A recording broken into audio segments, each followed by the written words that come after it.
Alat pelindung diri adalah alat yang mempunyai kemampuan untuk melindungi seseorang dalam bekerja yang fungsinya untuk mengisolasi tubuh tenaga kerja dari bahaya di tempat kerja. Alat pelindung yang dipakai oleh tenaga kerja secara langsung untuk mencegah sebuah kecelakaan yang disebabkan oleh berbagai faktor yang ada atau timbul di lingkungan kerja. Sarung tangan melindungi tangan dari bahan infeksius dan melindungi pasien dari mikroorganisme pada tangan petugas. Alat ini merupakan pembatas fisik terpenting untuk mencegah penyebaran infeksi dan harus selalu diganti untuk mencegah infeksi silang.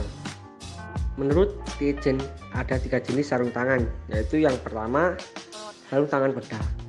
Dipakai sewaktu melakukan tindakan invasif atau pembedahan. Yang kedua, sarung tangan pemeriksaan. Dipakai untuk melindungi petugas kesehatan sewaktu melakukan pemeriksaan atau pekerjaan rutin. Yang ketiga, sarung tangan rumah tangga. Dipakai sewaktu memproses peralatan, menangani bahan-bahan yang terkontaminasi, dan sewaktu membersihkan permukaan yang terkontaminasi. Masker. Yang pertama, masker harus cukup besar untuk menutup hidung, muka bagian bawah, rahang, dan semua rambut muka.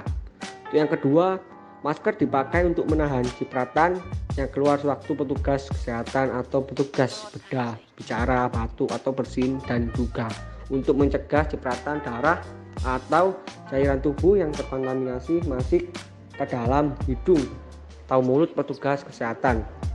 Yang ketiga, masker jika tidak terbuat dari bahan tahan cairan, bagaimanapun juga tidak efektif dalam mencegah dengan baik. Respirator. Masker jenis khusus disebut respirator partikel yang dianjurkan dalam situasi memfilter udara yang tertarik nafas dianggap sangat penting. Tahu umpamanya dalam perawatan orang dengan tuberkulosis paru. Pelindung mata. Yang pertama, melindungi staf kalau terjadi cipratan darah atau cairan tubuh lainnya yang terkontaminasi dengan melindungi mata. Yang kedua, pelindung mata termasuk pelindung plastik yang jernih, kacamata pengaman, pelindung muka. Yang ketiga, kacamata yang dibuat dengan resep dokter atau kacamata dengan lensa normal juga dapat dipakai. Tutup kepala atau cap dipakai untuk menutup rambut dan kepala agar guguran kulit dan rambut tidak masuk dalam luka sewaktu pembedahan. Cap harus dapat menutup semua rambut. Gaun. Yang pertama, gaun penutup dipakai untuk menutupi baju rumah. Gaun ini dipakai untuk melindungi pakaian bertugas pelayanan kesehatan.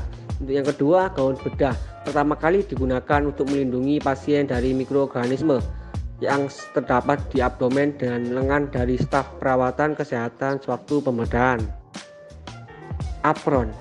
Apron terbuat dari bahan karet atau plastik sebagai suatu pembatas tahan air di bagian depan dari petugas kesehatan.